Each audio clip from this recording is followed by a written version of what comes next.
হযরত আলী তখন জিজ্ঞাসা করলেন, হে হুজুর, হে বিশ্বের জামিনদার,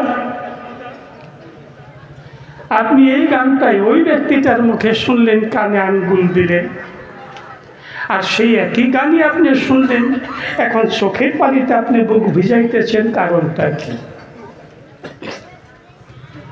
আমার দয়াল রাসূল বললেন, হযরত আলী, প্রথমবার যে আমি কানে আঙ্গুল দিয়েছিলাম, ওই ব্যক্তিটা একটা মেয়েকে পাওয়ার জন্য গান করতেছে। এসকে ওর থাকে কি? আর এই যে ব্যক্তিটা গান করতেছে,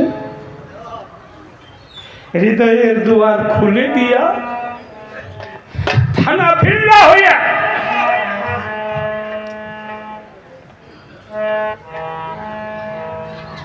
পাহাড়ের ঝর্ণার মতো চোখের পানি ছেড়ে দিয়ে আল্লাহর প্রেমে গান করতেছে। ওরে আমার আল্লাহ, নাম শুনেছি, নয়নে তোমাকে দর্শন করি নাই। ও প্রাণের বন্ধু, কতদিনে তোমাকে পাবনি।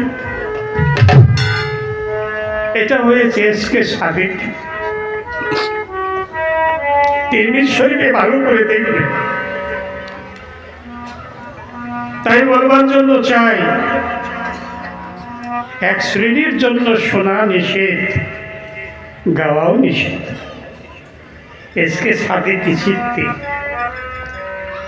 যদি কেহ গান করে, কেহ গান শোনে, সেটা একটা ইবাদতের মধ্যে গিয়ে গণ্য হয়। তাই প্রত্যেকটি ব্যক্তির কাছে আমি নতশিরে বলছি, এক মন এক প্রাণ দিয়ে সাদেকি চিত্তে গান শুনুন, তার জন্য কোনো পাপ হবে না। গান শুনলে মাফ হয়ে যায় গুনাহ, আর এই গান শোনার থেকে দুজক তার পেছন ছাড়ে না। আরো বহু প্রমাণ দিতে পারি, তবে সভাপতি সাহেব সময় নেই, এ পর্যন্তই এই কথাটা ছেড়ে দিয়ে যায়। এবার কবির পালা। কবির পালায় বলেছে, আমি নারী তুমি পুরুষ।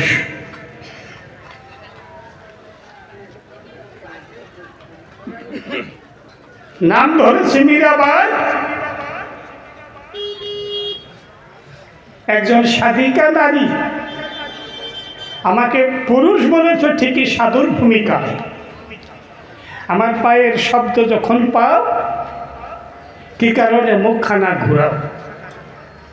আহা, মুখ ঘোরানোর কারণ আছে। শাস্ত্রে কি বলেছে?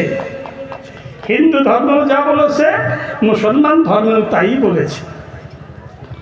নারী অন্য কোনো ভজন নাই, তবে ভজন আছে মা।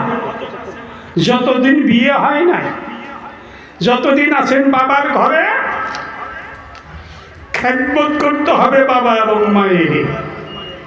জ্যেষ্ঠদেরকে সম্মান দিতে হবে, আর কনিষ্ঠকে ভালোবাসতে হবে। সাধ্যমতো নামাজ রোজা করেন, তাতে কোনো ক্ষতি নেই, আল্লাহ খুশি হবে।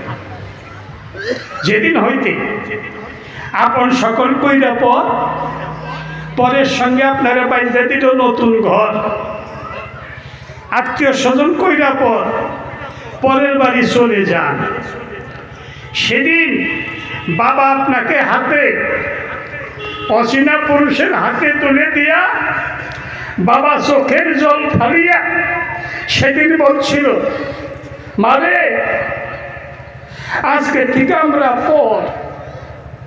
পরের সঙ্গে তোর বেঁধে দিলাম নতুন ঘর। আমার কথা মা তুই নিবি, স্বামীর সেবা শুশ্রূষা মন প্রাণ দিয়ে করবি, শ্বশুর শাশুড়ির সেবা করবি। স্বামীকে খেতে দিয়া,